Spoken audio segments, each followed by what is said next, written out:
everybody and welcome to this video on factorizing. In this video, we're having a look at a method of factorizing known as difference of two squares, which is the acronym DOTS.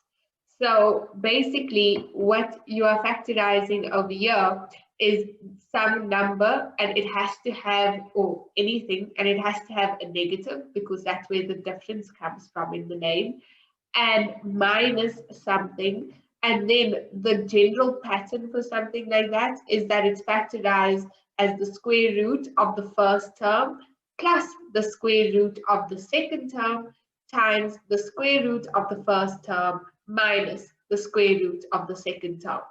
So we take the square root of each term and we multiply it with one side being positive and one side being negative. This method is very straightforward and easy to do. Let us have a look at some examples.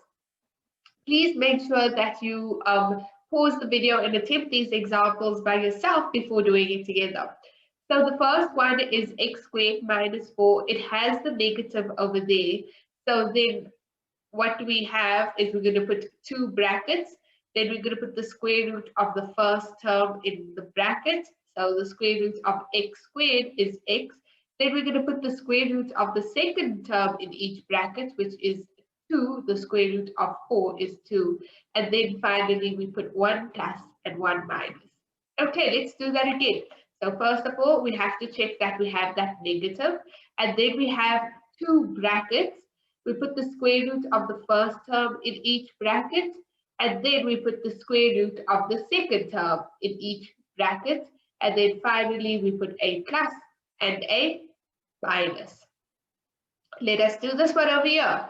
So this one here, again, we're going to put two brackets, and in each one, we're going to put the square root of the first term. So the square root of x to the power 4 is x to the power of 2. The square root of 1 is 1, and that's the square root. And then we're going to put a plus and a minus. What you should notice in this case is this one here, the second term, is the difference of two squares again. So we're going to factorize that part again. We can't factorize the first term, there's a plus. We can't do the difference of two squares on a plus. So we'll leave that as is. And then that second bracket, what does it become? Is again, we're going to split it up into two brackets. And then we're going to put an x and an x in each bracket and a 1 and a 1. So x squared, square root is x, and then finally a plus and a minus. So that highlighted term further factorized into that.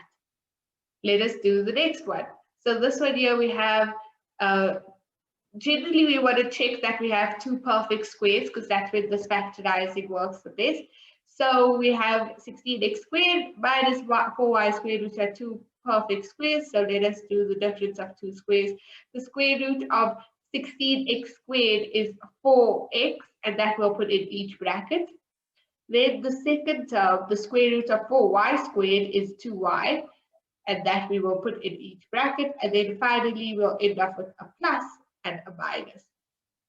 You can see there's still a common factor 2 in each case. What you could have done, well, we're going to factorize a 2 out of this bracket and a 2 out of this bracket. So altogether, we're factorizing a 4.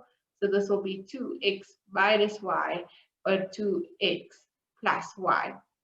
Another way of getting to the same answer without factorizing, so we factorized the 2 out of this bracket. So essentially we took out a 2 over here, and then we took out a 2 over here.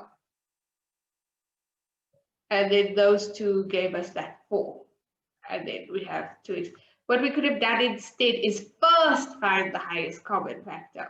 So if we first find the highest common factor between 16 and 4 is 4, and then we have 4x squared minus y squared. Then we can factorize this using the difference of two squares. So it's 2x squared minus y, 2x minus y, and then 2x plus y. Either way, you get the same answer. I would always recommend that you take out the highest common factor first. Okay, so always check if you have the highest common factor. So keeping that in mind, let's attempt the next one. We have 3x squared minus 27. They both have a factor of 3 in common, so we're taking that out. So we have x squared minus 9. And then this over here is a difference of 2 squares, so we open up a bracket. The square root of x is x, and then the square root of 9 is 3, and then we put a plus and a minus. Does it matter whether you put the plus first or the minus first in the bracket? No, because we are using multiplication, which it doesn't matter in which order that we put it in. So if you put the minus first before the plus, that's completely fine. Please watch more videos on factorizing coming up soon.